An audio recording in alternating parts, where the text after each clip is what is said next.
एक जमाना था जब गली में स्प्लेंडर और पल्सर का डंका नहीं, इन बाइक्स का शोर हुआ करता था। आज के लोग भले ही इन बाइक्स को भूल गए हों, पर ये बाइक्स अगर आज भी होती ना, तो मार्केट का गेम ही अलग होता। तो चलिए याद करते हैं उन 5 फॉरगेटन बाइक्स को जो डिजर्व करती है एक सेकंड चांस।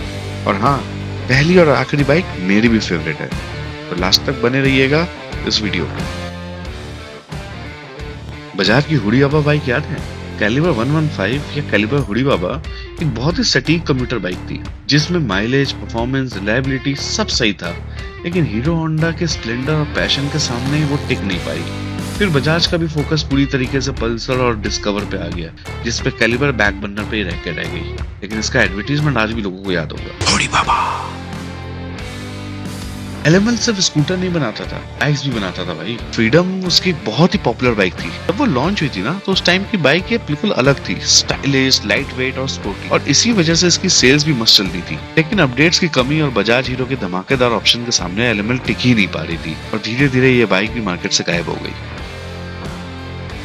अपाचे से पहले एक लेजेंडरी टीवीएस बाइक भी थी, टीवीएस विक्टर। लोग इसके माइलेज, कंफर्ट और स्मूथ इंजन की मिसाल देते थे। लेकिन टीवीएस का स्पोर्ट्स सेगमेंट में इंटरेस्ट आने लगा और विक्टर चुपचाप रिटायर हो गई। एक अपडेटेड वर्जन भी आया, लेकिन वो भी कुछ खास नहीं था। जब पुराना वर्जन आया था वो मस्त चली, लेकिन ढंग का अपडेट नहीं मिला, और रिजल्ट क्या रहा? हिस्ट्री।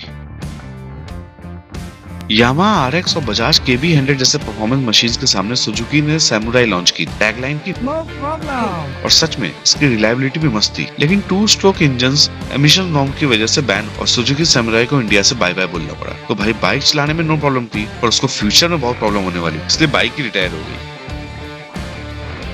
जब बात होती है इंडिया की पहली प्रॉपर स्पोर्टी बाइक की ना, तो हीरो होंडा सीबीजी का नाम आता है। और ये फर्स्ट जनरेशन की बात कर रहा हूँ, एक्सट्रीम की बात नहीं कर रहा मैं। ये प्रॉपर एक 150cc स्पोर्टी बाइक थी, जिसको ऋतिक भी चलाते थे उस टाइम पे। कौन प्यार याद है? मस्कुलर डिजाइन थी इस बाइक की, और उस टाइम के हिसाब से ना थोड़ी अहेड, अपने टाइम के हिसाब से थोड़ी अहेड थी। लेकिन प्रॉब्लम पता क्या थी? ज्यादा प्राइसिंग, थोड़ा माइलेज भी कम था। और उसके बाद तो फिर पल्सर 150 ने मार्केट लूट। अगर सीबीजी को टाइमली अपडेट्स मिलते ना, एक्सट्रीम जैसे नहीं, प्रॉपर अपडेट्स, तो शायद आज अपाचे की जगह ना सीबीजी का नाम होता।